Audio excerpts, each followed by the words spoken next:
गीता किसी विशेष व्यक्ति, किसी जाति, वर्ग, पंथ, देश काल या किसी रूढ़िग्रस्त संप्रदाय का ग्रंथ नहीं है, बल्कि ये सार्वलौकिक तथा सार्वकालिक धर्मशास्त्र है। ये प्रत्येक देश, प्रत्येक जाति, प्रत्येक आयु के, प्रत्येक स्त्री पुरुष के लिए, सबके लिए है। सचमुच गीता संपूर्ण मानव जाति का धर्मशास्त्र है और कितने गौरव की बात है कि गीता आपका धर्मशास्त्र है।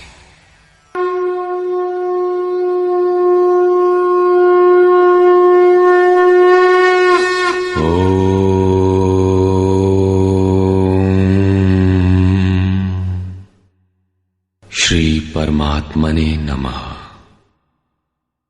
यथार्थ गीता, श्रीमद् भगवत गीता, अथ चतुर्थोध्याय। अध्याय 3 में योगेश्वर श्री कृष्ण ने आश्वस्त किया था कि दोष दृष्टि से रहित होकर जो भी मानव श्रद्धा युक्त हो मेरे मत के अनुसार चलेगा, वो कर्मों के बंधन से भली प्रकार छूट जाएगा। कर्म बंधन से मुक्ति दिलाने की क्षमता योग, ज्ञान योग या कर्म योग दोनों में है। योग में ही युद्ध संचार निहित है। प्रस्तुत अध्याय में वे बताते हैं कि इस योग का प्रणेता कौन है, इसका क्रमिक विकास कैसे होता है। श्री भगवान वाच।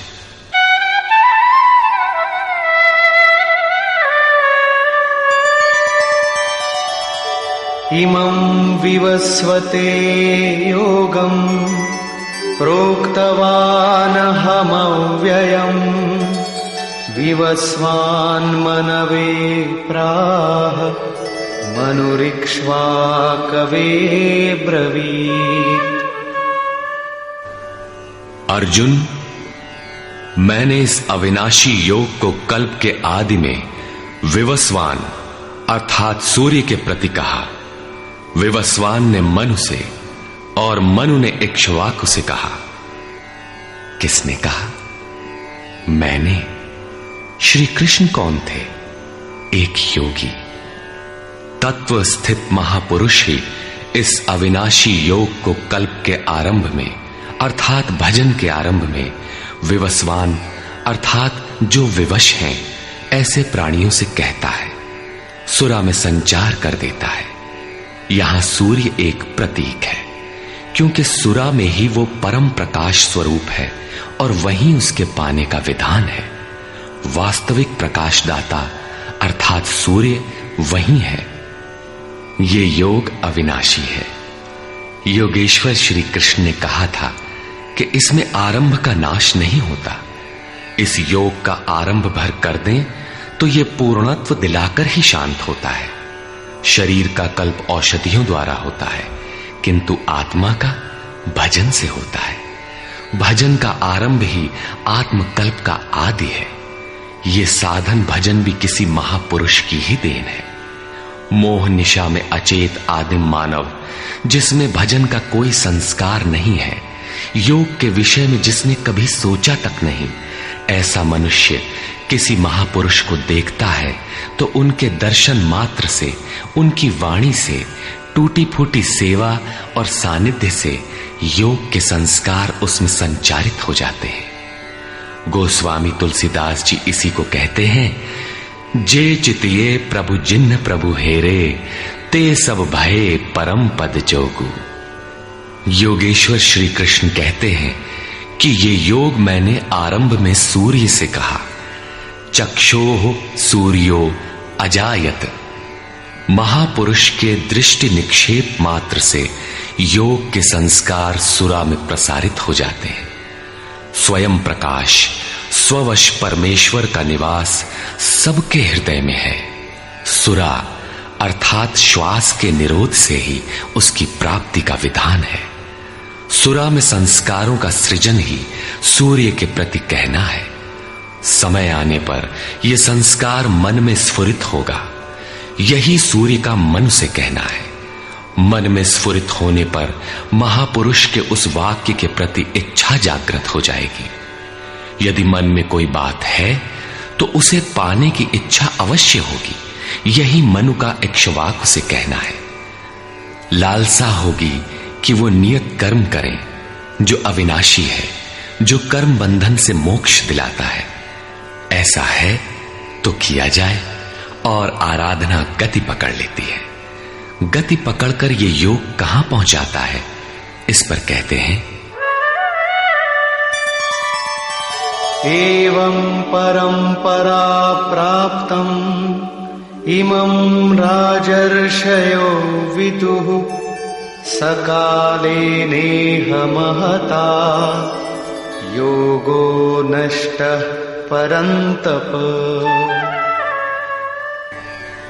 इस प्रकार किसी महापुरुष द्वारा संस्कार रहित पुरुषों की सुरा में, सुरा से मन में, मन से इच्छा में और इच्छा तीव्र होकर क्रियात्मक आचरण में ढलकर ये योग क्रमशः उत्थान करते करते राजर्षि श्रेणी तक पहुंच जाता है।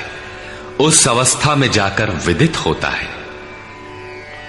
इस स्तर के साधक में रिद्धियों सिद्धियों का संचार होता है। वो योग इस महत्वपूर्ण काल में इसी लोक अर्थात शरीर में प्रायः नष्ट हो जाता है। इस सीमा रेखा को कैसे पार किया जाए? क्या इस विशेष स्थल पर पहुंचकर सभी नष्ट हो जाते हैं? श्री कृष्ण कहते हैं, नहीं, जो मेरा आश्रित है, मेरा प्रिय भक्त है, अनन्य सखा है, वो नष्ट नहीं होता।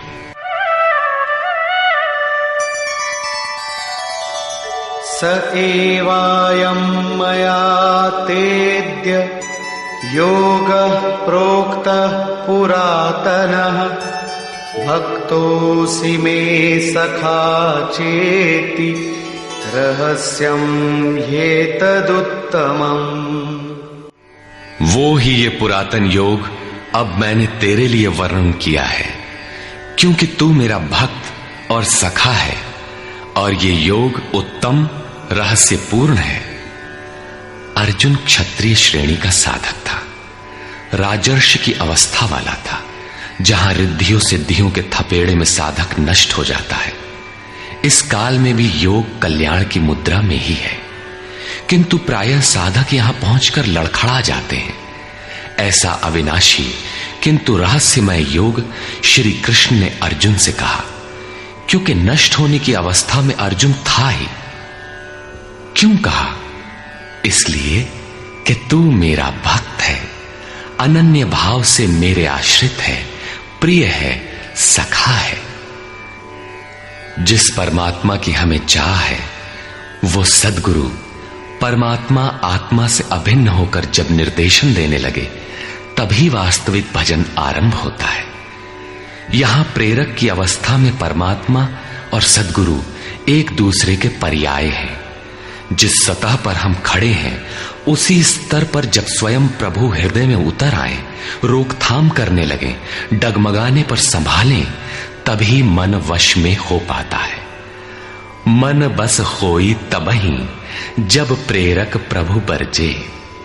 जब तक इष्ट देव रथी होकर, आत्मा से अभिन्न होकर प्रेरक के रूप में खड़े नहीं हो जाते, तब तक सही मात्रा में इस पथ में प्रवेश ही नहीं होता।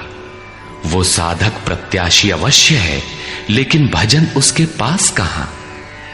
पूज्य गुरुदेव भगवान कहा करते थे, हो हम कई बार नष्ट होते होते बच गए, भगवान ने ही बचा लिया।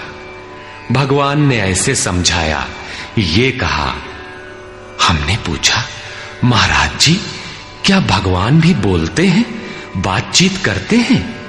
बोले, हां, हो, भगवान ऐसे बतियावत हैं जैसे हम तुम बतियाई, घंटों बतियाई और क्रम न टूटे। हमें उदासी हुई और आश्चर्य भी कि भगवान कैसे बोलते होंगे, ये तो बड़ी नई बात है। कुछ देर बाद महाराज जी बोले, काहे घबराता है, तो हूं से बतियाई हैं। अक्षरशः सत्य था उनका कथन, और यही सख्य भाव है। सखा की तरह वे निराकरण करते रहें, तभी इस नष्ट होने वाली स्थिति से साधक पार हो पाता है। अभी तक योगेश्वर श्री कृष्ण ने किसी महापुरुष द्वारा योग के आरंभ, इसमें आने वाले व्यवधान, उससे पार पाने का रास्ता बताया। इस पर अर्जुन ने प्रश्न किया। अर्जुन उवाच,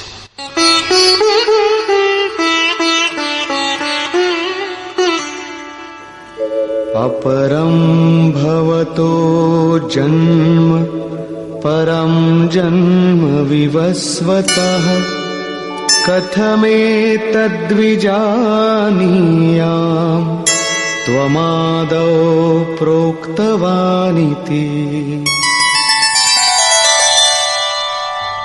भगवान, आपका जन्म तो अपरम अब हुआ है और मेरे अंदर सुरा का संचार बहुत पुराना है, तो मैं कैसे मान लूं कि इस योग को भजन के आदि में आपने ही कहा था।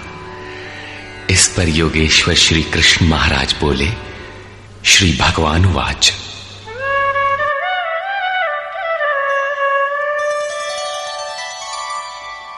बहूनि मे व्यतीतानि जन्मानि तव चार्जुन तान्यहं वेद सर्वाणि न त्वं वेत्थ परन्तप। अर्जुन, मेरे और तेरे बहुत से जन्म हो चुके हैं। हे परम तप, उन सबको तू नहीं जानता, किंतु मैं जानता हूं। साधक नहीं जानता, स्वरूपस्थ महापुरुष जानता है, अव्यक्त की स्थिति वाला जानता है। क्या आप सबकी तरह पैदा होते हैं? श्री कृष्ण कहते हैं, नहीं, स्वरूप की प्राप्ति शरीर प्राप्ति से भिन्न है।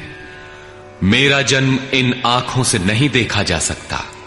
मैं अजन्मा, अव्यक्त, शाश्वत होते हुए भी शरीर के आधार वाला हूं। अवधू जीवत में कर आशा, मुए मुक्ति गुरु कहे स्वार्थी, झूठा दे विश्वासा। शरीर के रहते ही उस परम तत्व में प्रवेश पाया जाता है। लेश मात्र भी कमी है तो जन्म लेना पड़ता है। अभी तक अर्जुन श्री कृष्ण को अपने समान देहधारी समझता है। वो अंतरंग प्रश्न रखता है, क्या आपका जन्म वैसा ही है जैसा सबका है? क्या आप भी शरीरों की तरह पैदा होते हैं? श्री कृष्ण कहते हैं, अजोऽपि सन्नव्ययात्मा भूतानामीश्वरोऽपि सन् प्रकृतिं स्वामधिष्ठाय संभवाम्यात्ममायया। मैं विनाश रहित, पुनः जन्म रहित और समस्त प्राणियों के स्वर में संचारित होने पर भी अपनी प्रकृति को अधीन करके आत्म माया से प्रकट होता हूं। एक माया तो अविद्या है, जो प्रकृति में ही विश्वास दिलाती है, नीच एवं अधम योनियों का कारण बनती है। दूसरी माया है आत्म माया, जो आत्मा में प्रवेश दिलाती है, स्वरूप के जन्म का कारण बनती है। इसी को योग माया भी कहते हैं, जिससे हम विलग हैं। उस शाश्वत स्वरूप से ये जोड़ती है, मिलन कराती है। उस आत्मिक प्रक्रिया द्वारा मैं अपनी त्रिगुणमयी प्रकृति को अधीन करके ही प्रकट होता हूं। प्रायः लोग कहते हैं कि भगवान का अवतार होगा तो दर्शन कर लेंगे। श्री कृष्ण कहते हैं कि ऐसा कुछ नहीं होता कि कोई दूसरा देख सके। स्वरूप का जन्म पिंड रूप में नहीं होता। श्री कृष्ण कहते हैं, योग साधना द्वारा, आत्म माया द्वारा अपनी त्रिगुणमयी प्रकृति को स्ववश करके मैं क्रमशः प्रकट होता हूं। लेकिन किन परिस्थितियों में? यदा यदा हि धर्मस्य ग्लानिर्भवति भारत अभ्युत्थानमधर्मस्य तदात्मानं सृजाम्यहम्। हे अर्जुन, जब जब परम धर्म परमात्मा के लिए हृदय ग्लानि से भर जाता है, जब अधर्म की वृद्धि से भाविक पार पाते नहीं देखता, तब मैं आत्मा को रचने लगता हूं। जब आपका हृदय अनुराग से पूरित हो जाए, उस शाश्वत धर्म के लिए गदगद गिरा नयन बह नीरा की स्थिति आ जाए, जब प्रयत्न करके भी अनुरागी अधर्म का पार नहीं पाता, ऐसी परिस्थिति में मैं अपने स्वरूप को रचता हूं। अर्थात भगवान का आविर्भाव केवल अनुरागी के लिए है और यह अवतार किसी भाग्यवान साधक के अंतराल में होता है। आप प्रकट होकर करते क्या हैं? परित्राणाय साधूनां विनाशाय च दुष्कृतां धर्म संस्थापनार्थाय संभवामि युगे युगे। अर्जुन, साधूनाम परित्राणाय परम साध्य एकमात्र परमात्मा है, जिसे साध लेने पर कुछ भी साधना शेष नहीं रह जाती। उस साध्य में प्रवेश दिलाने वाले विवेक, वैराग्य, शम दम इत्यादि दैवी संपद को निर्विघ्न प्रवाहित करने के लिए तथा दुष्कृताम, जिससे दूषित कार्य रूप लेते हैं, उन काम क्रोध राग द्वेषादि विजातीय प्रवृत्तियों को समूल नष्ट करने के लिए तथा धर्म को भली प्रकार स्थिर करने के लिए मैं युग युग में प्रकट होता हूं। युग का तात्पर्य सतयुग, त्रेता, द्वापर में नहीं। युग धर्मों का उतार चढ़ाव मनुष्यों के स्वभाव पर है। युग धर्म सदैव रहे हैं।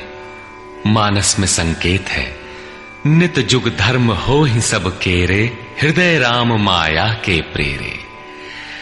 युग धर्म सभी के हृदय में नित्य होते रहते हैं।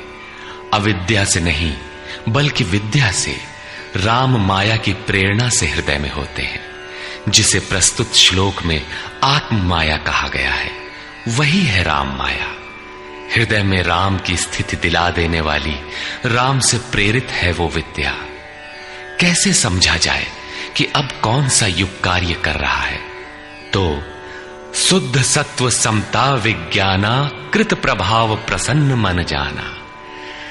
जब हृदय में शुद्ध सत्व गुण ही कार्यरत हो, राजस तथा तामस दोनों गुण शांत हो जाएं, विषमताएं समाप्त हो गई हों, जिसका किसी से द्वेष न हो, विज्ञान हो, अर्थात इष्ट से निर्देशन लेने और उस पर टिकने की क्षमता हो, मन में प्रसन्नता का पूर्ण संचार हो, जब ऐसी योग्यता आ जाए तो सतयुग में प्रवेश मिल गया।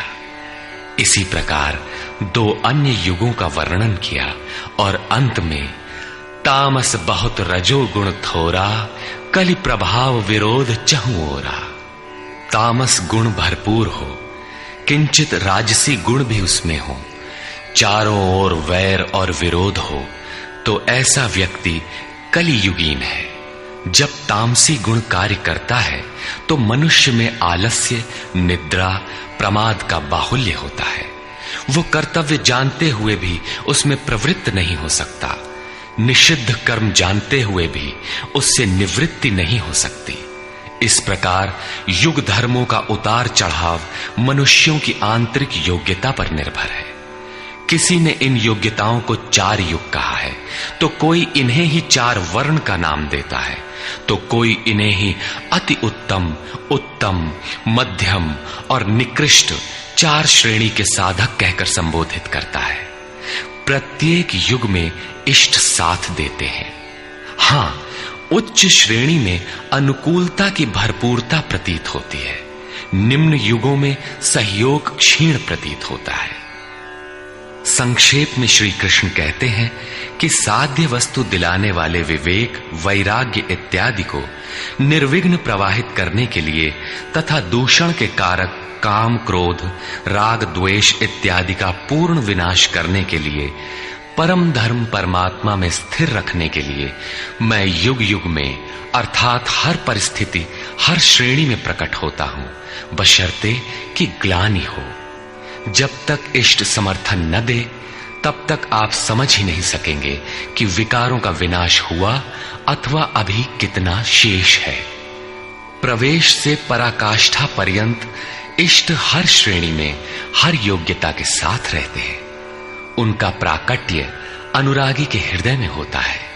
भगवान प्रकट हैं तब तो सभी दर्शन करते होंगे। श्री कृष्ण कहते हैं, नहीं।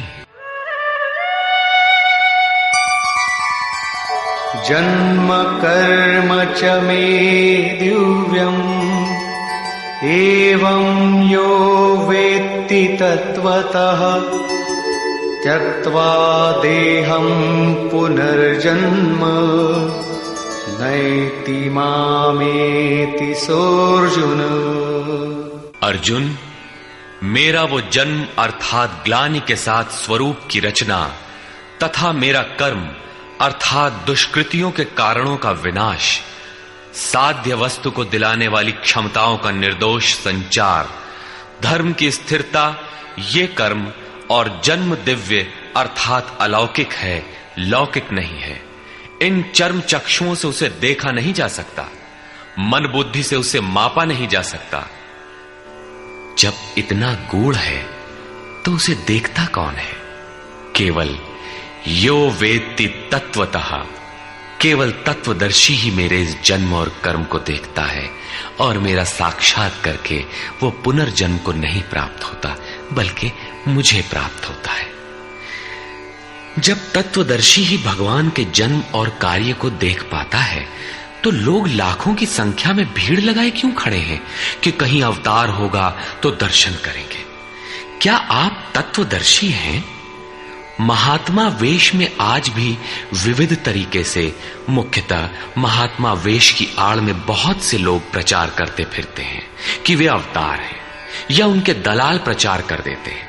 लोग भेड़ की तरह अवतार को देखने टूट पड़ते, किंतु श्री कृष्ण कहते हैं कि केवल तत्वदर्शी ही देख पाता है। अब तत्वदर्शी किसे कहते हैं? अध्याय 2 में सत असत का निर्णय देते हुए योगेश्वर श्री कृष्ण ने बताया था कि अर्जुन, असत वस्तु का अस्तित्व नहीं है और सत का तीनों कालों में कभी अभाव नहीं है। तो क्या आप ऐसा कहते हैं? बताया उन्होंने, नहीं, तत्वदर्शियों ने इसे देखा, न किसी भाषाविद ने देखा, न किसी समृद्धिशाली ने देखा। यहां पुनः बल देते हैं कि मेरा आविर्भाव तो होता है लेकिन उसे तत्वदर्शी ही देख पाता है। तत्वदर्शी एक प्रश्न है। ऐसा कुछ नहीं कि 5 तत्व हैं, 25 तत्व हैं, इनकी गणना सीख ली और हो गए तत्वदर्शी। श्री कृष्ण ने आगे बताया कि आत्मा ही परम तत्व है। आत्मा परम से संयुक्त होकर परमात्मा हो जाता है। आत्म साक्षात्कार करने वाला ही इस आविर्भाव को समझ पाता है। सिद्ध है कि अवतार किसी विरही अनुरागी के हृदय में होता है।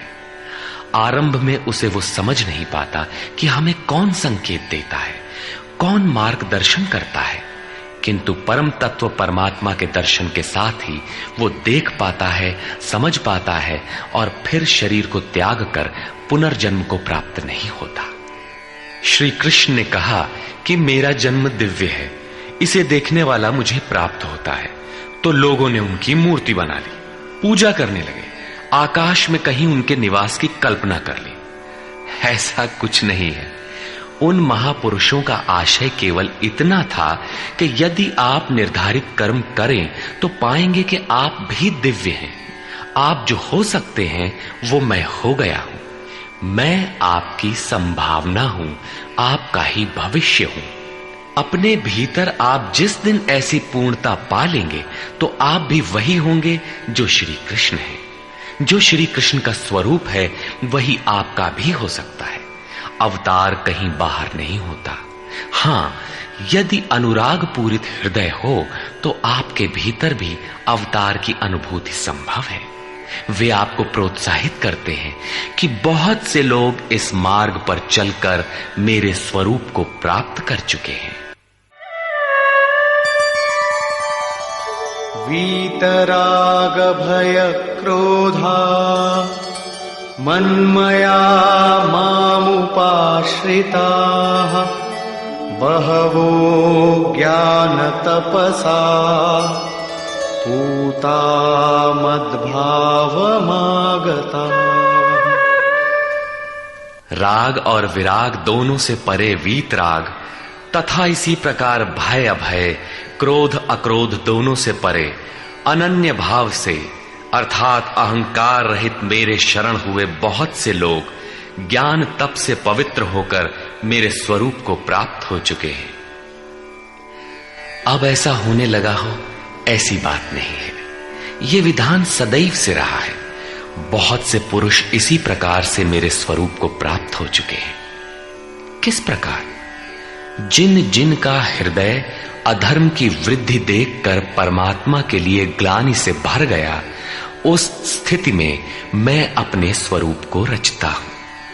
वे मेरे स्वरूप को प्राप्त होते हैं, जिसे योगेश्वर श्री कृष्ण ने तत्व दर्शन कहा था, उसे ही अब ज्ञान कहते हैं। परम तत्व है परमात्मा, उसे प्रत्यक्ष दर्शन के साथ जानना ज्ञान है। ऐसी जानकारी वाले ज्ञानी मेरे स्वरूप को प्राप्त करते हैं। यहां यह प्रश्न पूरा हो गया। अब वे योग्यता के आधार पर भजने वालों का श्रेणी विभाजन करते हैं। ये यथा मां प्रपद्यन्ते तांस्तथैव भजाम्यहम् मम वर्त्मानुवर्तन्ते मनुष्याः पार्थ सर्वशः।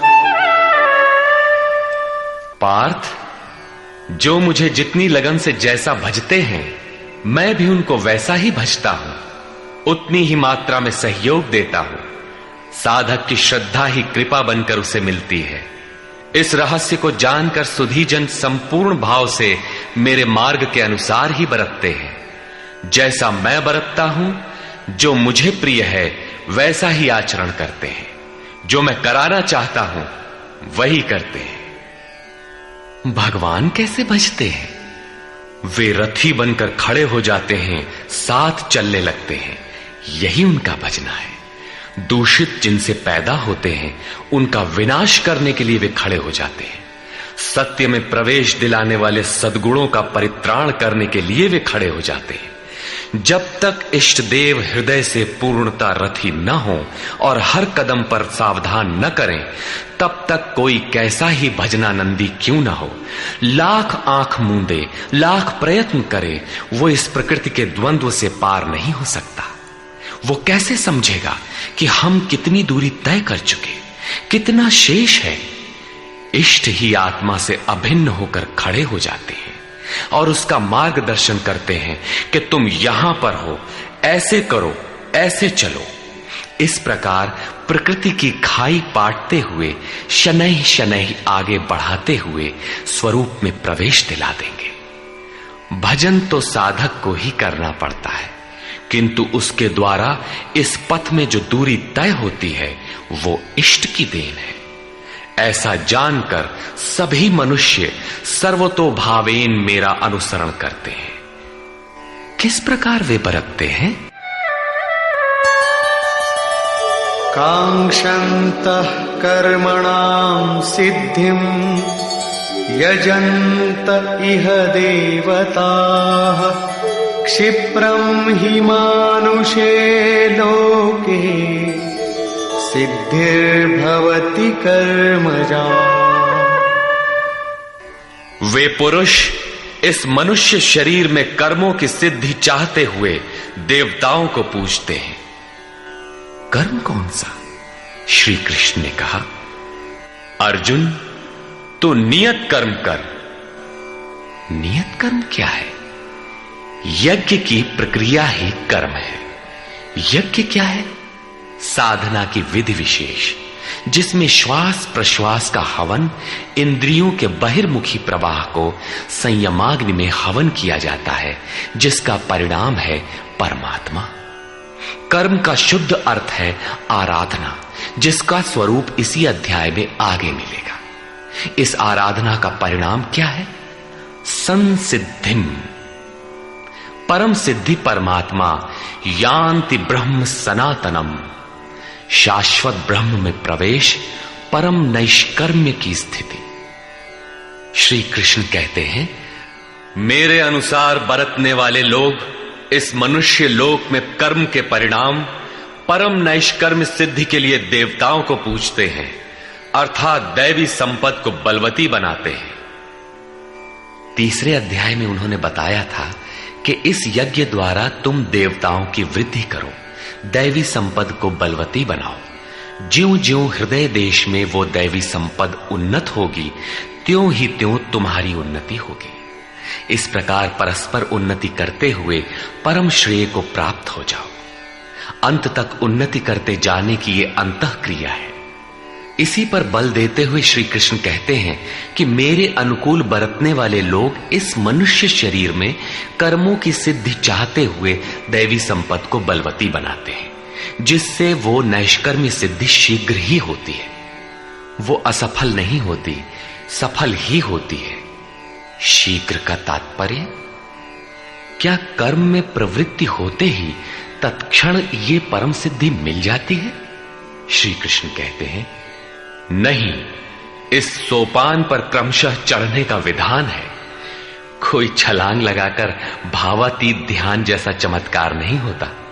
इस पर देखें, चातुर्वर्ण्यं मया सृष्टं गुणकर्म विभागशः तस्य कर्तारमपि मां विद्य कर्तारमव्ययम्।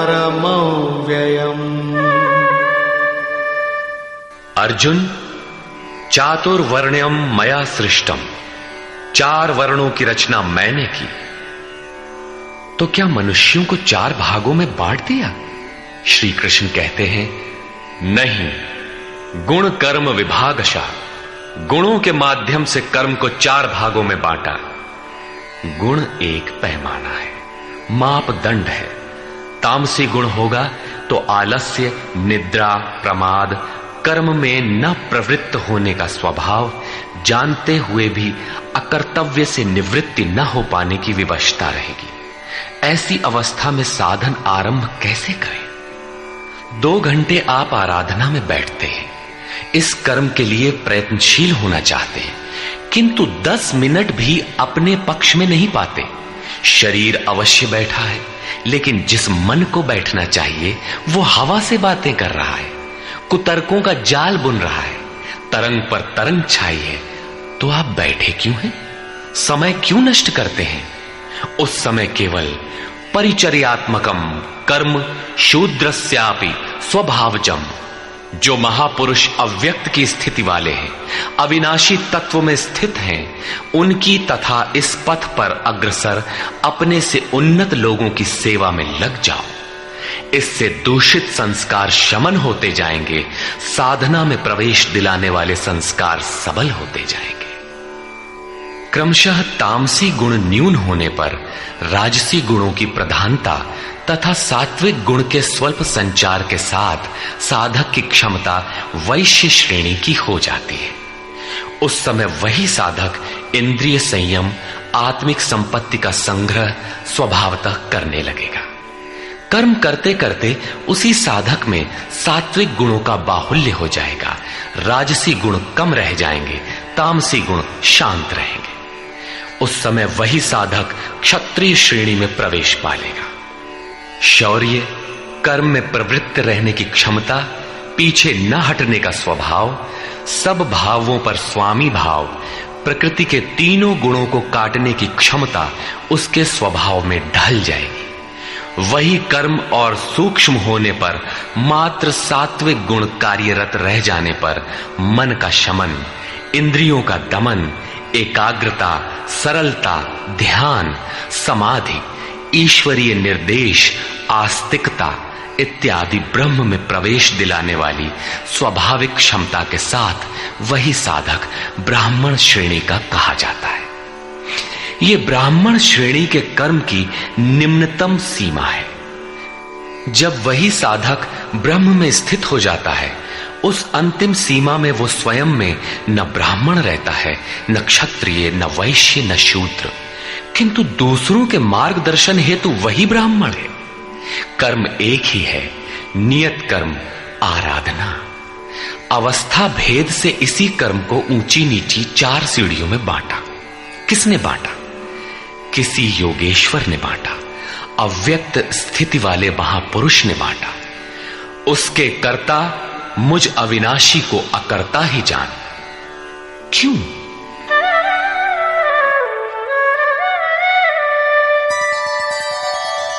न मां कर्माणि लिम्पन्ति न मे कर्मफले स्पृहा इति मां योऽभिजानाति कर्मभिर्न स बध्यते। क्योंकि कर्मों के फल में मेरी स्पृहा नहीं है। कर्मों का फल क्या है? श्री कृष्ण ने पीछे बताया था कि यज्ञ जिससे पूरा होता है उस क्रिया का नाम कर्म है, और पूर्ति काल में यज्ञ जिसकी रचना करता है उस ज्ञानामृत को पान करने वाला शाश्वत सनातन ब्रह्म में प्रवेश पा लेता है। कर्म का परिणाम है परमात्मा। उस परमात्मा की चाह भी अब मुझे नहीं है, क्योंकि वो मुझसे भिन्न नहीं है। मैं अव्यक्त स्वरूप हूं, उसी की स्थिति वाला हूं। अब आगे कोई सत्ता नहीं जिसके लिए इस कार्य पर स्नेह रखूं। इसलिए कर्म मुझे लिपायमान नहीं करते, और इसी स्तर से जो भी मुझे जानता है, अर्थात जो कर्मों के परिणाम परमात्मा को प्राप्त कर लेता है, उसे भी कर्म नहीं बांधते। जैसे श्री कृष्ण, वैसे उस स्तर से जानने वाला महापुरुष।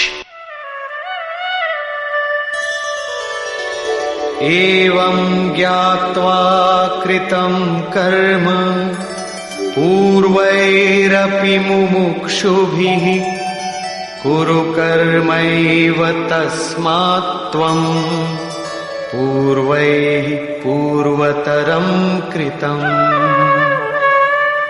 अर्जुन, पहले होने वाले मोक्ष की इच्छा वाले पुरुषों द्वारा भी यही जानकर कर्म किया गया। क्या जानकर? यही कि जब कर्मों का परिणाम परमात्मा भिन्न न रह जाए, कर्मों के परिणाम परमात्मा की स्पृहा न रह जाने पर उस पुरुष को कर्म नहीं बांधते। श्री कृष्ण इसी स्थिति वाले हैं, इसलिए वे कर्म से लिपायमान नहीं होते, और उसी स्तर से हम जान लेंगे तो हमें भी कर्म नहीं बांधेगा। जैसा श्री कृष्ण, ठीक उसी स्तर से जो भी जान लेगा, वैसा ही वो पुरुष भी कर्म बंधन से मुक्त हो जाएगा। अब श्री कृष्ण भगवान, महात्मा, अव्यक्त, योगेश्वर या महायोगेश्वर जो भी रहे हों, वो स्वरूप सबके लिए है। यही समझकर पहले के मुमुक्षु पुरुषों ने, मोक्ष की इच्छा वाले पुरुषों ने कर्म पर कदम रखा।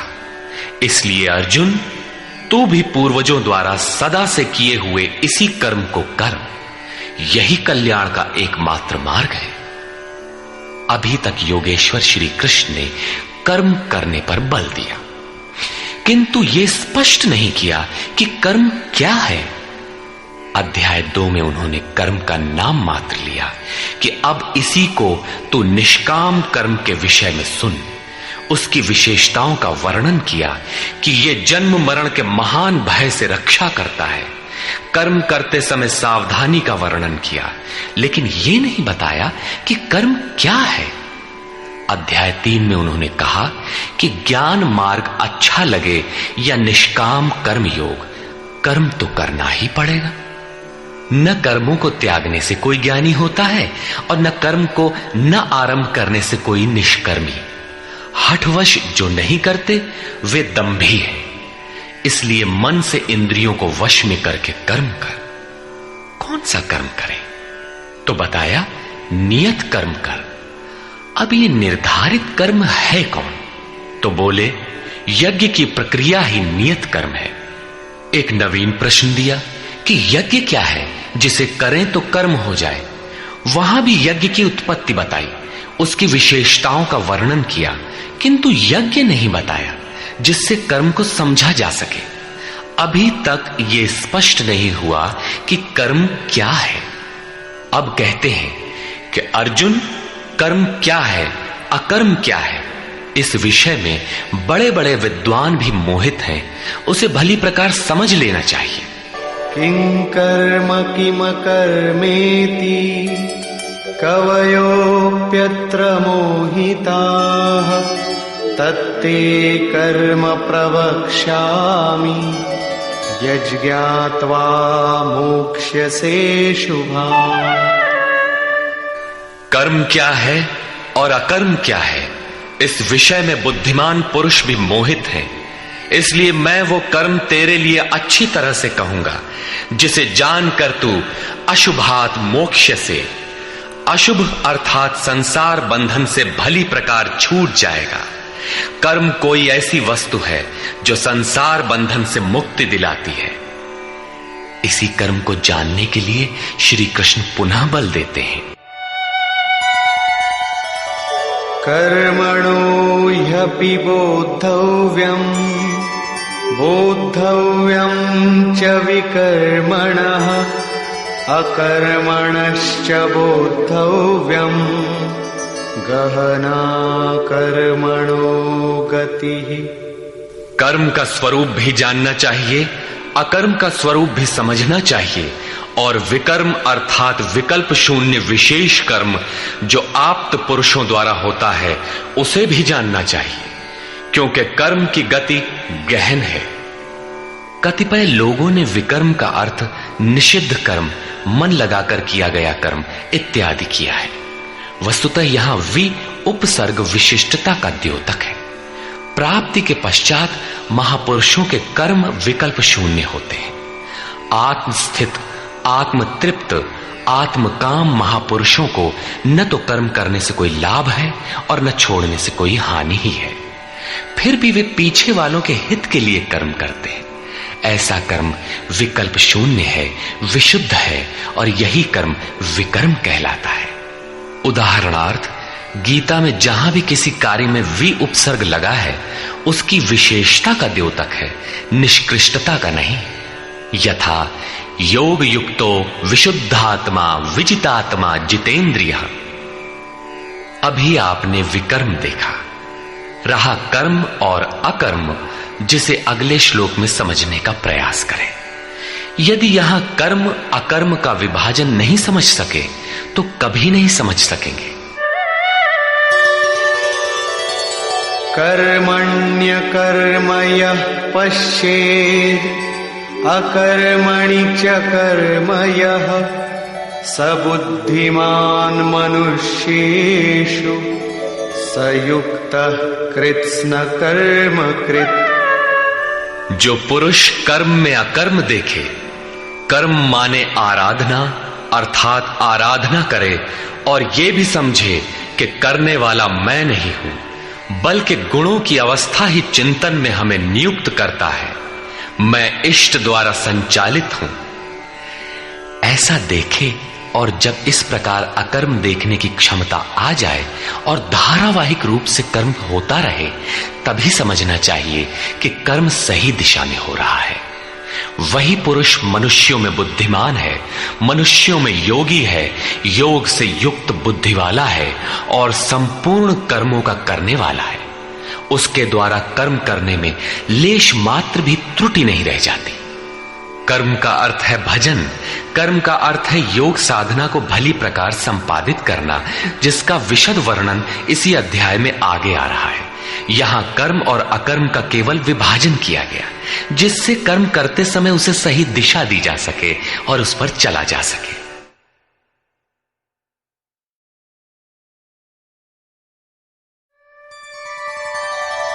यस्य सर्वे समारंभाः कामसंकल्पवर्जिताः ज्ञानाग्निदग्धकर्माणम् तमाहुः पंडितं बुधाः।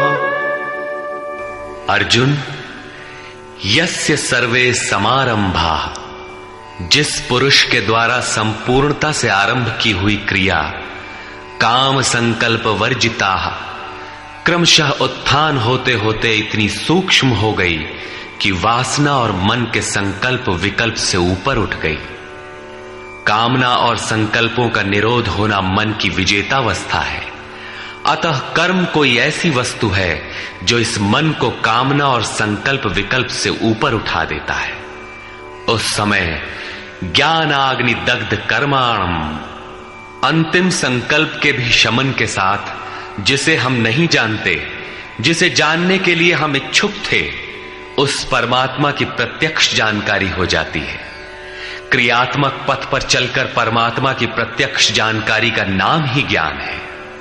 उस ज्ञान के साथ ही दग्ध कर्माणम, कर्म सदा के लिए दग्ध हो जाते हैं। जिसे पाना था पा लिया, आगे कोई सत्ता नहीं जिसकी शोध करे, इसलिए कर्म करके ढूंढे भी तो किसे। उस जानकारी के साथ कर्म की आवश्यकता समाप्त हो जाती है। ऐसी स्थिति वालों को ही बोध स्वरूप महापुरुषों ने पंडित कहकर संबोधित किया है। उनकी जानकारी पूर्ण है। ऐसी स्थिति वाला महापुरुष करता क्या है, रहता कैसे है, उसकी रहनी पर प्रकाश डालते हैं।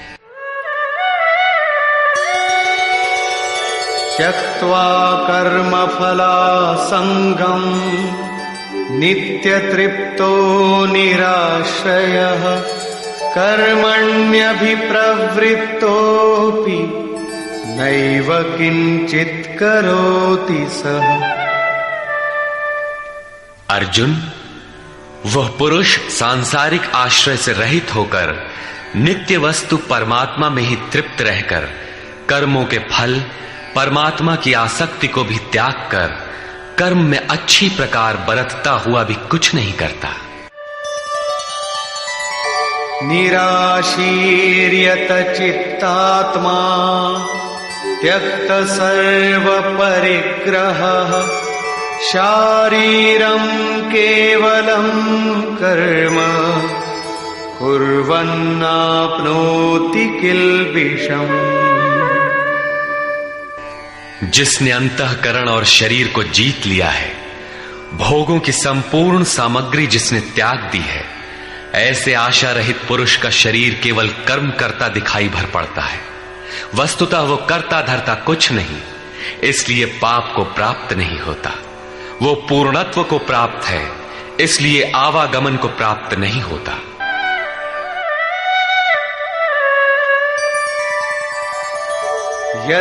यदृच्छालाभ संतुष्टो द्वन्द्वातीतो विमत्सरः समः सिद्धावसिद्धौ च कृत्वापि न निबध्यते।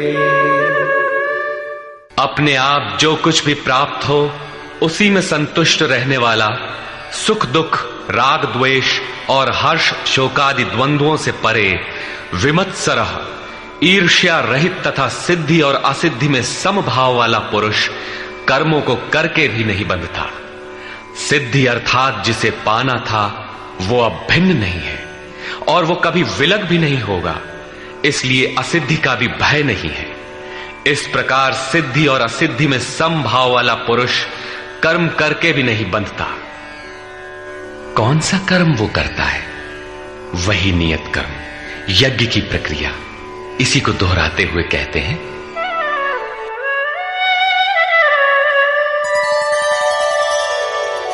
गत संगस्य मुक्तस्य ज्ञानावस्थित चेतसः यज्ञायाचरतः कर्म समग्रं प्रविलीयते।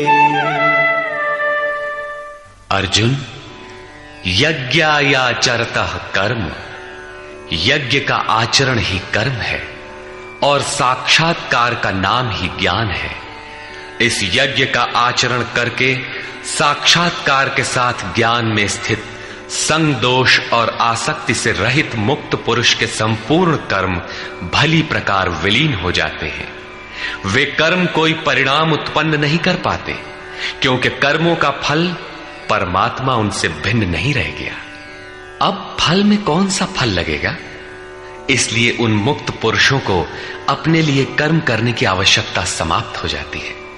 फिर भी लोक संग्रह के लिए वे कर्म करते ही हैं और करते हुए भी वे इन कर्मों से लिप्त नहीं होते।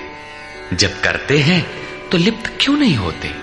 इस पर कहते हैं, ब्रह्मार्पणं ब्रह्महविः ब्रह्माग्नौ ब्रह्मणाहुतं ब्रह्मैव तेन गन्तव्यं ब्रह्म कर्म समाधिना। ऐसे मुक्त पुरुष का समर्पण ब्रह्म है, हवि ब्रह्म है, अग्नि भी ब्रह्म ही है। अर्थात ब्रह्म रूप अग्नि में ब्रह्म रूपी कर्ता द्वारा जो हवन किया जाता है वो भी ब्रह्म है। ब्रह्म कर्म समाधिना, जिसके कर्म ब्रह्म का स्पर्श करके समाधिस्थ हो चुके हैं, उसमें विलय हो चुके हैं, ऐसे महापुरुष के लिए जो प्राप्त होने योग्य है वो भी ब्रह्म ही है। वो कर्ता धर्ता कुछ नहीं, केवल लोक संग्रह के लिए कर्म में बरतता है। ये तो प्राप्ति वाले महापुरुष के लक्षण हैं, किंतु कर्म में प्रवेश लेने वाले प्रारंभिक साधक कौन सा यज्ञ करते हैं? अब यहां उसी यज्ञ को स्पष्ट करते हैं।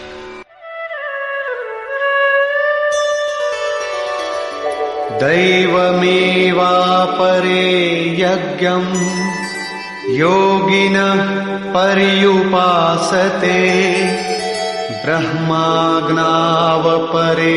यज्ञं यज्ञेनैवोपजुह्वति। गत श्लोक में योगेश्वर श्री कृष्ण ने परमात्म स्थित महापुरुषों के यज्ञ का निरूपण किया, किंतु दूसरे योगी जो अभी उस तत्व में स्थित नहीं हुए हैं, क्रिया में प्रवेश करने वाले हैं, वे आरंभ कहां से करें? इस पर कहते हैं कि दूसरे योगी लोग दैवम यज्ञम अर्थात दैवी संपद को अपने हृदय में बलवती बनाते हैं, जिसके लिए ब्रह्मा का निर्देश था कि इस यज्ञ द्वारा तुम लोग देवताओं की उन्नति करो। ज्यों ज्यों हृदय देश में दैवी संपद अर्जित होगी, वही तुम्हारी प्रगति होगी और क्रमशः परस्पर उन्नति करके परम श्रेय को प्राप्त करो। दैवी संपद को हृदय देश में बलवती बनाना प्रवेशिका श्रेणी के योगियों का यज्ञ है। वो दैवी संपद अध्याय 16 के आरंभिक 3 श्लोकों में वर्णित है, जो हैं तो सब में केवल महत्वपूर्ण कर्तव्य समझकर उनकी जागृति करें, उनमें लगे। इन्हीं को इंगित करते हुए योगेश्वर ने कहा कि अर्जुन, तू शोक मत कर, क्योंकि तू दैवी संपद को प्राप्त हुआ है। तू मुझ में निवास करेगा, मेरे ही शाश्वत स्वरूप को प्राप्त करेगा, क्योंकि ये दैवी संपद परम कल्याण के लिए ही है। और इसके विपरीत आसुरी संपद नीच और अधम योनियों का कारण है। इसी आसुरी संपद का हवन होने लगता है, इसलिए ये यज्ञ है और यहीं से यज्ञ का आरंभ है। दूसरे योगी ब्रह्माग्नौ पर ब्रह्म परमात्म रूप अग्नि में यज्ञ के द्वारा ही यज्ञ का अनुष्ठान करते हैं। श्री कृष्ण ने आगे बताया कि इस शरीर में अधियज्ञ मैं हूं। यज्ञों का अधिष्ठाता अर्थात यज्ञ जिसमें विलय होते हैं वो पुरुष मैं हूं। श्री कृष्ण एक योगी थे, सद्गुरु थे। इस प्रकार दूसरे योगी जन ब्रह्म रूपी अग्नि में यज्ञ अर्थात यज्ञ स्वरूप सद्गुरु को उद्देश्य बनाकर यज्ञ का अनुष्ठान करते हैं। सारांशतः सद्गुरु के स्वरूप का ध्यान करते हैं। श्रोत्रादीनीन्द्रियाण्यन्ये संयमाग्निषु जुह्वति शब्दादीन् विषयानन्य इंद्रियाग्निषु जुह्वति। अन्य योगी जन श्रोत्रादिक अर्थात श्रोत्र, नेत्र, त्वचा, जिह्वा, नासिका सब इंद्रियों को संयम रूपी अग्नि में हवन करते हैं, अर्थात इंद्रियों को विषयों से समेटकर संयत कर लेते हैं। यहां आग नहीं जलती, जैसे अग्नि में डालने से हर वस्तु भस्मसात हो जाती है, ठीक इसी प्रकार संयम ही एक अग्नि है जो इंद्रियों के संपूर्ण बहिर्मुखी प्रवाह को दग्ध कर देता है। दूसरे योगी लोग शब्दादिक अर्थात शब्द, स्पर्श, रूप, रस और गंध विषयों को इंद्रिय रूपी अग्नि में हवन कर देते हैं, अर्थात उनका आशय बदलकर साधना परक बना लेते हैं। साधक को संसार में रहकर ही तो भजन करना है। सांसारिक लोगों के भले बुरे शब्द उससे टकराते ही रहते हैं। विषयोत्तेजक ऐसे शब्दों को सुनते ही साधक उनके आशय को योग, वैराग्य सहायक, वैराग्योत्तेजक भावों में बदलकर इंद्रिय रूपी अग्नि में हवन कर देते हैं। जैसे कि एक बार अर्जुन अपने चिंतन में रत था, अकस्मात उसके कर्ण कुहरों में संगीत लहरी झंझना उठी। उसने सिर उठाकर देखा तो उर्वशी खड़ी थी, जो एक वेश्या थी। सभी उसके रूप पर मुग्ध हो झूम रहे थे, किंतु अर्जुन ने उसे स्नेहिल दृष्टि से मातृवत देखा। उस शब्द रूप से मिलने वाले विकार विलीन हो गए, इंद्रियों के अंतराल में ही समाहित हो गए। यहां इंद्रिय ही अग्नि है। अग्नि में डाली हुई वस्तु जैसे भस्मसात हो जाती है, उसी प्रकार आशय बदलकर इष्ट के अनुकूल ढाल लेने पर विषयोत्तेजक रूप, रस, गंध, स्पर्श और शब्द भी भस्म हो जाते हैं। साधक पर कुप्रभाव नहीं डाल पाते। साधक इन शब्दादिकों में रुचि नहीं लेता, इन्हें ग्रहण नहीं करता। इन श्लोकों में अपरे, अन्य शब्द एक ही साधक की ऊंची नीची अवस्थाएं हैं। एक ही यज्ञकर्ता का ऊंचा नीचा स्तर है, न कि अपरे अपरे कहने से कोई अलग अलग यज्ञ। सर्वाणि इंद्रिय कर्माणि प्राणकर्माणि चापरे आत्मसंयम योगाग्नौ जुह्वति ज्ञान दीपिते। अभी तक योगेश्वर ने जिस यज्ञ की चर्चा की, उसमें क्रमशः दैवी संपत्ति को अर्जित किया जाता है। इंद्रियों की संपूर्ण चेष्टाओं का संयम किया जाता है। बलात् विषयोत्तेजक शब्दादिकों के टकराने पर भी उनका आशय बदलकर उनसे बचा जाता है। इससे उन्नत अवस्था होने पर दूसरे योगी जन संपूर्ण इंद्रियों की चेष्टाओं तथा प्राण के व्यापार को साक्षात्कार सहित ज्ञान से प्रकाशित परमात्म स्थिति रूपी योगाग्नि में हवन करते हैं। जब संयम की पकड़ आत्मा के साथ तद्रूप हो जाती है, प्राण और इंद्रियों का व्यापार भी शांत हो जाता है, उस समय विषयों को उद्दीप्त करने वाली और इष्ट में प्रवृत्ति दिलाने वाली दोनों धाराएं आत्मसात हो जाती हैं। परमात्मा में स्थिति मिल जाती है, यज्ञ का परिणाम निकल आता है। ये है यज्ञ की पराकाष्ठा। जिस परमात्मा को पाना था उसी में स्थिति आ गई तो शेष क्या रहा। पुनः योगेश्वर श्री कृष्ण यज्ञ को भली प्रकार समझाते हैं। द्रव्य यज्ञास्तपो यज्ञा योग यज्ञास्तथा परे स्वाध्याय ज्ञान यज्ञाश्च यतयः संशितव्रता। अनेक लोग द्रव्य यज्ञ करते हैं, अर्थात आत्मपथ में महापुरुषों की सेवा में पत्र पुष्प अर्पण करते हैं। वे समर्पण के साथ महापुरुषों की सेवा में द्रव्य लगाते हैं।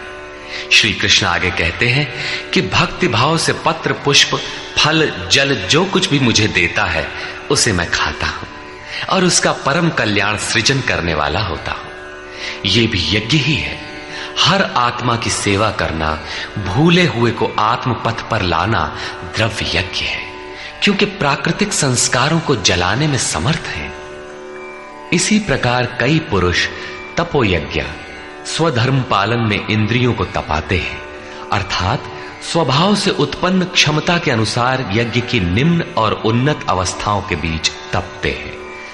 इसी पथ की अल्पज्ञता में पहली श्रेणी का साधक शूद्र परिचर्या द्वारा वैश्य दैवी संपद के संग्रह द्वारा, क्षत्रिय काम क्रोधादि के उन्मूलन द्वारा और ब्राह्मण ब्रह्म में प्रवेश की योग्यता के स्तर से इंद्रियों को तपाता है।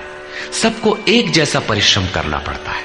वास्तव में यज्ञ एक ही है, अवस्था के अनुसार ऊंची नीची श्रेणियां गुजरती जाती है। पूज्य महाराज जी कहते थे, मन सहित इंद्रियों और शरीर को लक्ष्य के अनुरूप तपाना ही तप कहलाता है। ये लक्ष्य से दूर भागेंगे, इन्हें समेट कर उधर ही लगाओ। अनेक पुरुष योग यज्ञ का आचरण करते हैं। प्रकृति में भटकती हुई आत्मा का प्रकृति से परे परमात्मा से मिलन का नाम योग है। योग की परिभाषा अध्याय 6/23 में दृष्टव्य है। सामान्यतः दो वस्तुओं का मिलन योग कहलाता है। कागज से कलम मिल गया, थाली और मेज मिल गए तो क्या योग हो गया? नहीं, ये तो पंचभूतों से निर्मित पदार्थ है, एक ही है, दो कहां? दो प्रकृति और पुरुष हैं। प्रकृति में स्थित आत्मा अपने ही शाश्वत रूप परमात्मा में प्रवेश पा जाता है तो प्रकृति पुरुष में विलीन हो जाती है। यही योग है। अतः अनेक पुरुष इस मिलन में सहायक शम, दम इत्यादि नियमों का भली प्रकार आचरण करते हैं। योग यज्ञ करने वाले तथा अहिंसादि तीक्ष्ण व्रतों से युक्त यत्नशील पुरुष स्वाध्याय ज्ञान यज्ञाश्च, स्वयं का अध्ययन, स्वरूप का अध्ययन करने वाले ज्ञान यज्ञ के कर्ता है। यहां योग के अंगों अर्थात यम, नियम, आसन, प्राणायाम, प्रत्याहार, धारणा, ध्यान और समाधि, इनको अहिंसादि तीक्ष्ण व्रतों से निर्दिष्ट किया गया है। अनेक लोग स्वाध्याय करते हैं। पुस्तक पढ़ना तो स्वाध्याय का आरंभिक स्तर मात्र है। विशुद्ध स्वाध्याय है स्वयं का अध्ययन, जिससे स्वस्वरूप की उपलब्धि होती है, जिसका परिणाम है ज्ञान अर्थात साक्षात्कार। यज्ञ का अगला चरण बताते हैं। अपाने जुह्वति प्राणम, प्राणे पानम तथा परे, प्राणापान गतिरुद्ध्वा प्राणायाम परायणा। बहुत से योगी अपान वायु में प्राण वायु का हवन करते हैं और उसी प्रकार प्राण वायु में अपान वायु का हवन करते हैं। इससे सूक्ष्म अवस्था हो जाने पर अन्य योगी जन प्राण और अपान दोनों की गति रोककर प्राणायाम के परायण हो जाते हैं। जिसे श्री कृष्ण प्राण अपान कहते हैं, उसी को महात्मा बुद्ध अनापान कहते हैं। इसी को उन्होंने श्वास प्रश्वास भी कहा है। प्राण वो श्वास है जिसे आप भीतर खींचते हैं और अपान वो श्वास है जिसे आप बाहर छोड़ते हैं।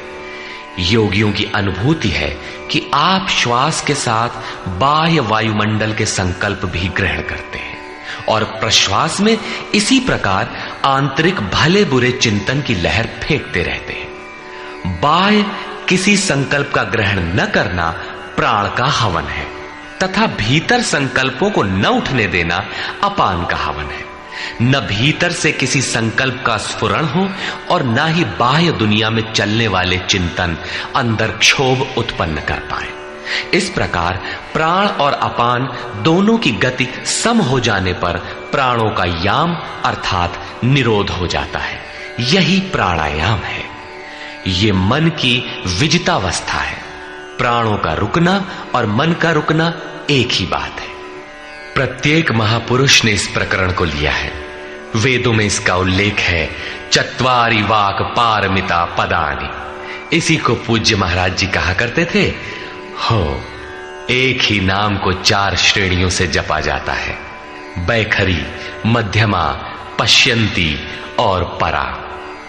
बैखरी उसे कहते हैं जो व्यक्त हो जाए, नाम का इस प्रकार उच्चारण हो कि आप सुने और बाहर कोई बैठा हो तो उसे भी सुनाई पड़े। मध्यमा अर्थात मध्यम स्वर में जप, जिसे केवल आप ही सुने, बगल में बैठा हुआ व्यक्ति भी उस उच्चारण को सुन न सके। ये उच्चारण कंठ से होता है। धीरे धीरे नाम की धुन बन जाती है, डोर लग जाती है। साधना और सूक्ष्म हो जाने पर पश्यंती अर्थात नाम देखने की अवस्था आ जाती है। फिर नाम को जपा नहीं जाता, यही नाम श्वास में ढल जाता है। मन को दृष्टा बनाकर खड़ा कर दें, देखते बर रहे कि सांस कहती क्या है, सांस आती है कब, बाहर निकलती है कब, कहती है क्या। महापुरुषों का कहना है कि ये सांस नाम के सिवाय और कुछ कहती ही नहीं। साधक नाम का जप नहीं करता, केवल उससे उठने वाली धुन को सुनता है, सांस को देखता भर है, इसलिए इसे पश्यंती कहते हैं। पश्यंती में मन को दृष्टा के रूप में खड़ा करना पड़ता है, किंतु साधन और उन्नत हो जाने पर सुनना भी नहीं पड़ता। एक बार सुरत लगा भर दे, स्वतः सुनाई देगा। जपय न जपावे अपने से आवे, न स्वयं जपो न मन को सुनने के लिए बाध्य करो, और जप चलता रहे। इसी का नाम है अजपा। ऐसा नहीं कि जप प्रारंभ ही न करें और आ गई अजपा। यदि किसी ने जप नहीं प्रारंभ किया तो अजपा नाम की कोई वस्तु भी उसके पास नहीं होगी। अजपा का अर्थ है हम न जपें किंतु जाप हमारा साथ न छोड़े। एक बार सूरत का कांटा लगा भर दें तो जप प्रवाहित हो जाए और अनवरत चलता रहे। इस स्वाभाविक जप का नाम है अजपा, और यही है परावाणी का जप। ये प्रकृति से परे तत्व परमात्मा में प्रवेश दिलाती है। इसके आगे वाणी में कोई परिवर्तन नहीं है। परम का दिग्दर्शन करा के उसी में विलीन हो जाती है, इसलिए इसे परा कहते हैं। मन श्वास के साथ जुड़ा है। जब श्वास पर दृष्टि है, श्वास में नाम ढल चुका है, भीतर से न तो किसी संकल्प का उत्थान है और न बाह्य वायुमंडल के संकल्प भीतर प्रवेश कर पाते हैं। यही मन पर विजय की अवस्था है। इसी के साथ यज्ञ का परिणाम निकल आता है। अपरे नियताहाराः प्राणान् प्राणेषु जुह्वति सर्वेप्येते यज्ञविदो यज्ञक्षपितकल्मषाः। दूसरे नियमित आहार करने वाले प्राण को प्राणों में ही हवन करते हैं। पूज्य महाराज जी कहा करते थे कि योगी का आहार दृढ़, आसन दृढ़ और निद्रा दृढ़ होनी चाहिए। आहार विहार पर नियंत्रण बहुत आवश्यक है। ऐसे अनेक योगी प्राण को प्राण में ही हवन कर देते हैं, अर्थात श्वास लेने पर ही ध्यान केंद्रित रखते हैं, प्रश्वास पर ध्यान नहीं देते। सांस आई तो सुना ओम, पुनः सांस आई तो ओम सुनते रहे। इस प्रकार यज्ञों द्वारा नष्ट पाप वाले ये सभी पुरुष यज्ञ के जानकार हैं। इन निर्दिष्ट विधियों में से यदि कहीं से भी करते हैं तो वे सभी यज्ञ के ज्ञाता हैं। अब यज्ञ का परिणाम बताते हैं।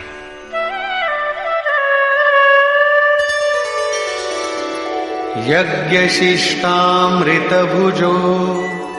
यान्ति ब्रह्म सनातनम् नायं लोकोऽस्त्ययज्ञस्य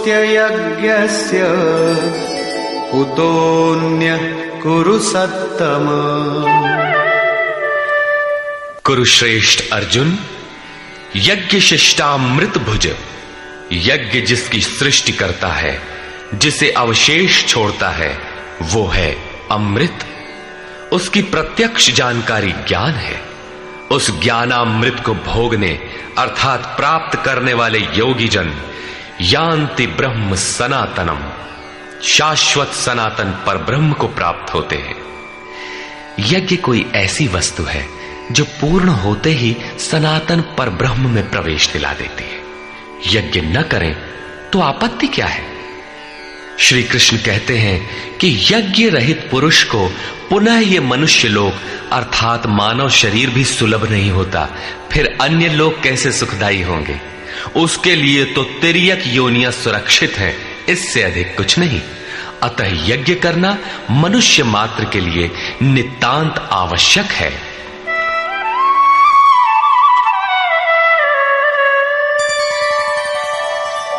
एवं बहुविधा यज्ञा वितता ब्रह्मणो मुखे कर्मजान् विद्धितान् सर्वान् एवं ज्ञात्वा विमोक्ष्यसे। इस प्रकार उपर्युक्त बहुत प्रकार के यज्ञ वेद की वाणी में कहे गए हैं, ब्रह्म के मुख से विस्तारित है। प्राप्ति के पश्चात महापुरुषों के शरीर को परब्रह्म धारण कर लेता है। ब्रह्म से अभिन्न अवस्था वाले उन महात्माओं की बुद्धि मात्र यंत्र होती है, उनके द्वारा वो ब्रह्म ही बोलता है। उसकी वाणी में इन यज्ञों का विस्तार किया गया है। इन सब यज्ञों को तू कर्मजान विद्धि, कर्म से उत्पन्न हुआ जान। यही पहले भी कहे आए हैं, यज्ञः कर्म समुद्भवः। उन्हें इस प्रकार क्रियात्मक चलकर जान लेने पर, जैसा अभी बताया था, यज्ञ करके जिनका पाप नष्ट हो चुका हो वही यज्ञ के यथार्थ ज्ञाता है। अतः अर्जुन, तू विमोक्ष्य से संसार बंधन से पूर्णतः छूट जाएगा। यहां योगेश्वर ने कर्म को स्पष्ट कर दिया। वो हरकत कर्म है जिससे उपर्युक्त यज्ञ पूर्ण होते हैं। अब यदि दैवी संपत्ति का अर्जन, सद्गुरु का ध्यान, इंद्रियों का संयम, श्वास का प्रश्वास में हवन, प्रश्वास का श्वास में हवन, प्राणापान की गति का निरोध खेती करने से होता हो, व्यापार, नौकरी या राजनीति करने से होता हो, तो आप करिए। यज्ञ तो ऐसी क्रिया है जो पूर्ण होते ही तत्क्षण परब्रह्म में प्रवेश दिला देती है। बाह्य किसी भी कार्य से आप तत्क्षण ब्रह्म में प्रवेश पा जाते हो तो कीजिए। वस्तुतः ये सब के सब यज्ञ चिंतन की अंतःक्रियाएं हैं, आराधना का चित्रण है जिससे आराध्य देव विदित होता है। यज्ञ उस आराध्य तक की दूरी तय करने की निर्धारित प्रक्रिया विशेष है। ये यज्ञ श्वास प्रश्वास, प्राणायाम इत्यादि जिस क्रिया से संपन्न होते हैं उस कार्य प्रणाली का नाम कर्म है। कर्म का शुद्ध अर्थ है आराधना, चिंतन। प्रायः लोग कहते हैं कि संसार में कुछ भी किया जाए हो गया कर्म, कामना से रहित होकर कुछ भी करते जाओ हो गया निष्काम कर्मयोग।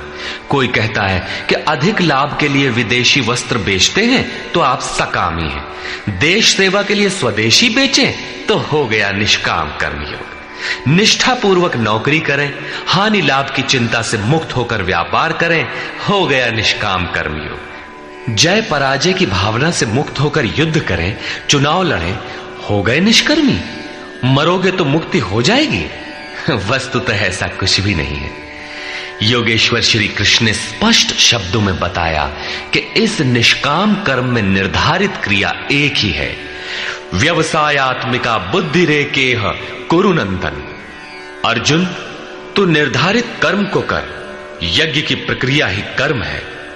यज्ञ क्या है?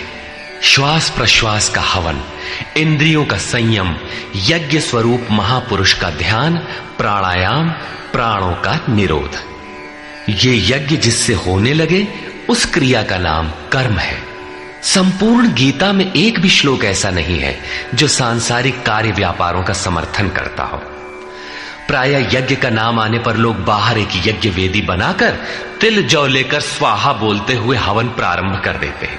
ये धोखा है। द्रव्य यज्ञ दूसरा है जिसे श्री कृष्ण ने कई बार कहा, किंतु पशु बलि, वस्तुदाह इत्यादि से इसका कोई संबंध नहीं है।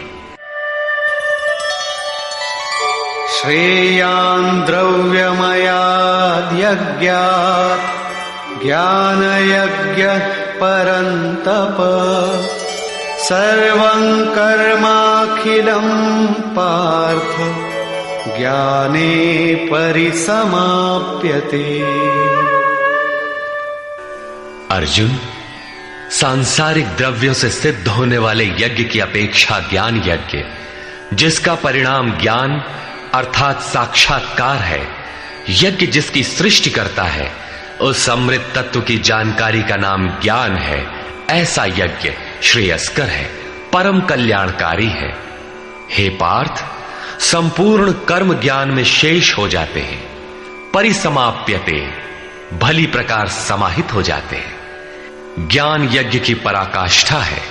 उसके पश्चात कर्म किए जाने से न कोई लाभ है और न छोड़ देने से उस महापुरुष की कोई क्षति ही होती है। इस प्रकार भौतिक द्रव्यों से होने वाले यज्ञ भी यज्ञ है, किंतु उस यज्ञ की तुलना में जिसका परिणाम साक्षात्कार है, उस ज्ञान यज्ञ की अपेक्षा अत्यंत अल्प है। आप करोड़ का हवन करें, सैकड़ों यज्ञ वेदी बना लें, सतपथ पर द्रव्य लगावें, साधु संत महापुरुषों की सेवा में द्रव्य लगावें, किंतु इस ज्ञान यज्ञ की अपेक्षा अल्प है। वस्तुतः यज्ञ श्वास प्रश्वास का है, इंद्रियों के संयम का है, मन के निरोध का है, जैसा श्री कृष्ण अभी बता आए। इस यज्ञ को प्राप्त कहां किया जाए, उसकी विधि कहां से सीखे? यथा तद्विद्धि प्रणिपातेन परिप्रश्नेन सेवया उपदेक्षन्ति ते ज्ञानम् ज्ञानिनस्तत्त्वदर्शिनः। इसलिए अर्जुन, तू तत्वदर्शी महापुरुष के पास जाकर भली प्रकार प्रणत होकर, अर्थात दंडवत प्रणाम करके, अहंकार त्याग कर, शरण होकर, भली प्रकार सेवा करके, निष्कपट भाव से प्रश्न करके तो उस ज्ञान को जान। वे तत्व को जानने वाले ज्ञानी जन तेरे लिए उस ज्ञान का उपदेश करेंगे, साधना पथ पर चलाएंगे। समर्पित भाव से सेवा करने के उपरांत ही इस ज्ञान को सीखने की क्षमता आती है। तत्वदर्शी महापुरुष परम तत्व परमात्मा का प्रत्यक्ष दिग्दर्शन करने वाले हैं। वे यज्ञ की विधि विशेष के ज्ञाता हैं और वही आपको भी सिखाएंगे। यदि अन्य यज्ञ होता तो ज्ञानी तत्वदर्शी की क्या आवश्यकता थी? स्वयं भगवान के सामने ही तो अर्जुन खड़ा था। भगवान उसे तत्वदर्शी के पास क्यों भेजते हैं? वस्तुतः श्री कृष्ण एक योगी थे। उनका आशय है कि आज तो अनुरागी अर्जुन मेरे समक्ष उपस्थित है, भविष्य में अनुरागियों को कहीं भ्रम ना हो जाए कि श्री कृष्ण तो चले गए, अब किसकी शरण जाए।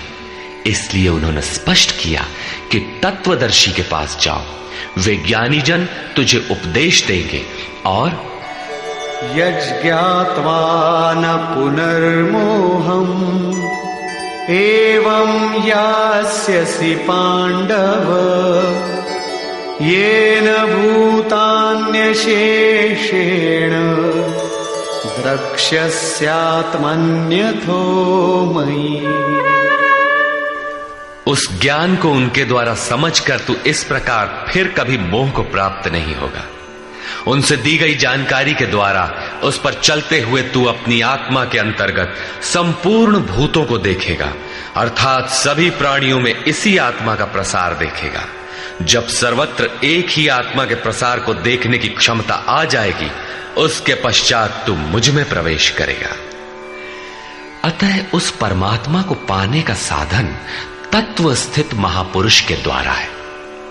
ज्ञान के संबंध में, धर्म और शाश्वत सत्य के संबंध में श्री कृष्ण के अनुसार किसी तत्वदर्शी से ही पूछने का विधान है।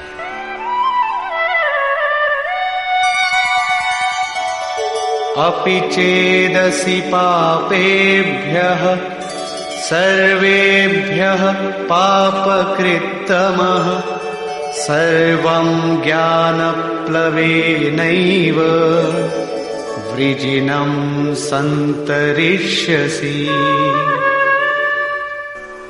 यदि तू सब पापियों से भी अधिक पाप करने वाला है, तब भी ज्ञान रूपी नौका द्वारा सभी पापों से निसंदेह भली प्रकार तर जाएगा। इसका आशय आप ये न लगा ले कि अधिक से अधिक पाप करके कभी भी तर जाएंगे। श्री कृष्ण का आशय मात्र यही है कि कहीं आप भ्रम में न रहे कि हम तो बड़े पापी हैं, हमसे पार नहीं लगेगा। ऐसी कोई गुंजाइश न निकाल लें।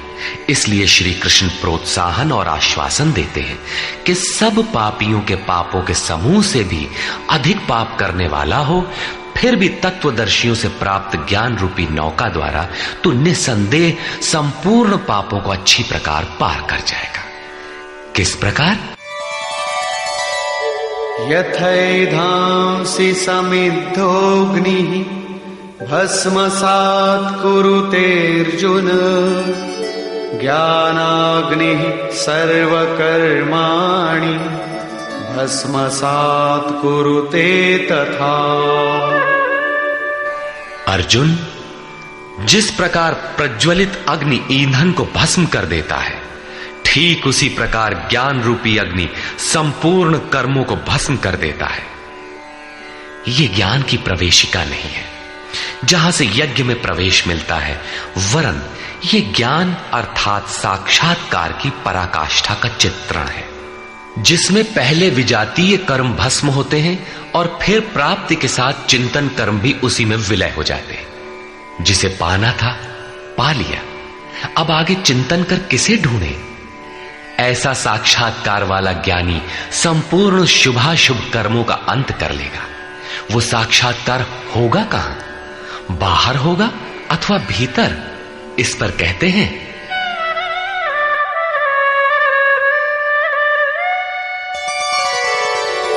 नहि ज्ञानेन सदृशं पवित्रमिह विद्यते तत्स्वयं योग संसिद्धः कालेनात्मनि विन्दति। इस संसार में ज्ञान के समान पवित्र करने वाला निसंदेह कुछ भी नहीं है। उस ज्ञान अर्थात साक्षात्कार को तू स्वयं, दूसरा नहीं, योग की परिपक्व अवस्था में, आरंभ में नहीं, अपनी आत्मा के अंतर्गत हृदय देश में ही अनुभव करेगा, बाहर नहीं। इस ज्ञान के लिए कौन सी योग्यताएं अपेक्षित हैं? योगेश्वर के ही शब्दों में, श्रद्धावान लभते ज्ञानम् तत्परः संयतेन्द्रियः ज्ञानं लब्ध्वा परां शान्तिम् अचिरेणाधिगच्छति। श्रद्धावान, तत्पर तथा संयतेंद्रिय पुरुष ही ज्ञान प्राप्त कर पाता है। भावपूर्वक जिज्ञासा नहीं है तो तत्वदर्शी की शरण जाने पर भी ज्ञान नहीं प्राप्त होता। केवल श्रद्धा ही पर्याप्त नहीं है, श्रद्धावान शिथिल प्रयत्न भी हो सकता है। अतः महापुरुष द्वारा निर्दिष्ट पथ पर तत्परता से अग्रसर होने की लगन आवश्यक है। इसके साथ ही संपूर्ण इंद्रियों का संयम अनिवार्य है। जो वासनाओं से विरत नहीं है उसके लिए साक्षात्कार अर्थात ज्ञान की प्राप्ति कठिन है। केवल श्रद्धावान आचरणरत संयतेंद्रिय पुरुष ही ज्ञान प्राप्त करता है। ज्ञान को प्राप्त कर वो तत्क्षण परम शांति को प्राप्त हो जाता है, जिसके पश्चात कुछ भी पाना शेष नहीं रहता। और जहां श्रद्धा नहीं है, अज्ञश्चा श्रद्धानश्च संशयात्मा विनश्यति नायं लोकोऽस्ति न परो न सुखं संशयात्मनः। अज्ञानी जो यज्ञ के विधि विशेष से अनभिज्ञ है एवं श्रद्धा रहित तथा संशय युक्त पुरुष इस परमार्थ पथ से भ्रष्ट हो जाता है। उनमें भी संशय युक्त पुरुष के लिए न तो सुख है, न पुनः मनुष्य शरीर है और न परमात्मा ही। अतः तत्वदर्शी महापुरुष के पास जाकर इस पथ के संशयों का निवारण कर लेना चाहिए, अन्यथा वे वस्तु का परिचय कभी नहीं पाएंगे। फिर पाता कौन है? योग संन्यस्त कर्माणम् ज्ञान संच्छिन्न संशयम् आत्मवन्तं न कर्माणि निबध्नन्ति धनंजय। जिसके कर्म योग द्वारा भगवान में समाहित हो चुके हैं, जिसका संपूर्ण संशय परमात्मा की प्रत्यक्ष जानकारी द्वारा नष्ट हो गया है, परमात्मा से संयुक्त ऐसे पुरुष को कर्म नहीं बांधते। योग के द्वारा ही कर्मों का शमन होगा, ज्ञान से ही संशय नष्ट होगा। इसीलिए श्री कृष्ण कहते हैं, तस्मादज्ञान संभूतं हृत्स्थं ज्ञानासिनात्मनः चित्वैनं संशयं योगम् आतिष्ठोत्तिष्ठ भारत।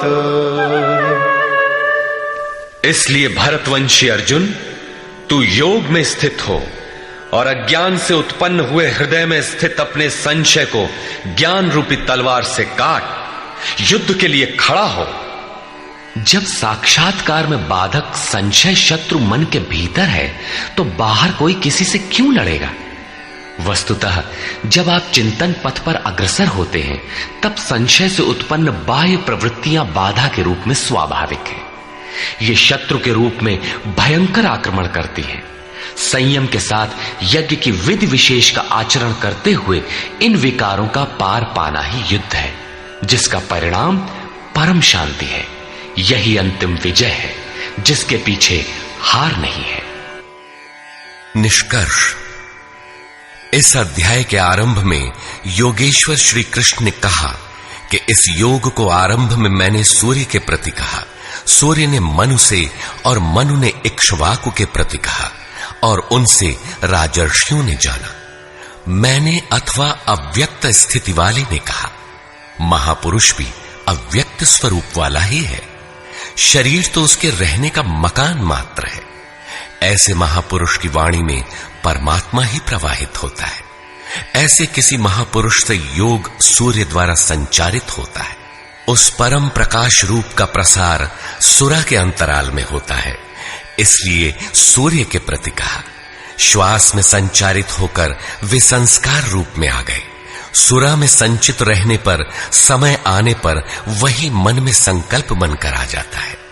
उसकी महत्ता समझने पर मन में उस वाक्य के प्रति इच्छा जागृत होती है और योग कार्य रूप ले लेता है। क्रमशः उत्थान करते करते यह योग रिद्धियों सिद्धियों की राजर्षित्व श्रेणी तक पहुंचने पर नष्ट होने की स्थिति में जा पहुंचता है। किंतु जो प्रिय भक्त हैं, अनन्य सखा हैं, उसे महापुरुष ही संभाल लेते हैं। अर्जुन के प्रश्न करने पर कि आपका जन्म तो अब हुआ है, योगेश्वर श्री कृष्ण ने बताया, अव्यक्त, अविनाशी, अजन्मा और संपूर्ण भूतों में प्रवाहित होने पर भी आत्म माया योग प्रक्रिया द्वारा अपनी त्रिगुणमयी प्रकृति को वश में करके मैं प्रकट होता हूं। प्रकट होकर करते क्या है? साध्य वस्तुओं को परित्राण देने तथा जिनसे दूषित उत्पन्न होते हैं उनका विनाश करने के लिए, परम धर्म परमात्मा को स्थिर करने के लिए मैं आरंभ से पूर्ति पर्यंत पैदा होता हूं। मेरा वह जन्म और कर्म दिव्य है, उसे केवल तत्वदर्शी ही जान पाते हैं। भगवान का आविर्भाव तो कलयुग की अवस्था में ही हो जाता है। यदि सच्ची लगन हो किंतु आरंभिक साधक समझ ही नहीं पाता कि यह भगवान बोल रहे हैं या यूं ही संकेत मिल रहे हैं। आकाश से कौन बोलता है? महाराज जी बताते थे कि जब भगवान कृपा करते हैं, आत्मा से रथी हो जाते हैं, तो खंबे से, वृक्ष से, पत्ते से, शून्य से, हर स्थान से बोलते और संभालते हैं। उत्थान होते होते जब परम तत्व परमात्मा विदित हो जाए, तभी स्पर्श के साथ ही वो स्पष्ट समझ पाता है। इसलिए अर्जुन, मेरे उस स्वरूप को तत्वदर्शियों ने देखा और मुझे जानकर वे तत्क्षण मुझ में ही प्रविष्ट हो जाते हैं, जहां से पुनः आवागमन में नहीं आते। इस प्रकार उन्होंने भगवान के आविर्भाव की विधि को बताया कि वह किसी अनुरागी के हृदय में होता है, बाहर कदापि नहीं। श्री कृष्ण ने बताया, मुझे कर्म नहीं बांधते और इस स्तर से जो जानता है उसे भी कर्म नहीं बांधते। यही समझकर मुमुक्षु पुरुषों ने कर्म का आरंभ किया था कि उस स्तर से जानेंगे तो जैसे श्री कृष्ण, वैसा ही उस स्तर से जानने वाला वह पुरुष, और जान लेने पर वैसा ही वह मुमुक्ष अर्जुन। यह उपलब्धि निश्चित है यदि यज्ञ किया जाए। यज्ञ का स्वरूप बताया, यज्ञ का परिणाम परम तत्व परम शांति बताया। इस ज्ञान को पाया कहां जाए? इस पर किसी तत्वदर्शी के पास जाने और उन्हें विधियों से पेश आने को कहा, जिससे वे महापुरुष अनुकूल हो जाए। योगेश्वर ने स्पष्ट किया कि वह ज्ञान तू स्वयं आचरण करके पाएगा, दूसरे के आचरण से तुझे नहीं मिलेगा। वह भी योग की सिद्धि के काल में प्राप्त होगा, प्रारंभ में नहीं। वह ज्ञान अर्थात साक्षात्कार हृदय देश में होगा, बाहर नहीं।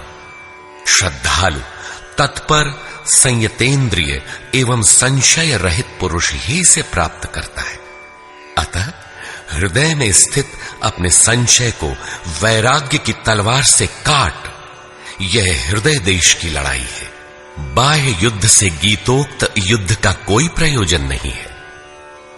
इस अध्याय में योगेश्वर श्री कृष्ण ने मुख्य रूप से यज्ञ का स्वरूप स्पष्ट किया और बताया कि यज्ञ जिससे पूरा होता है उसे करने अर्थात कार्य प्रणाली का नाम कर्म है।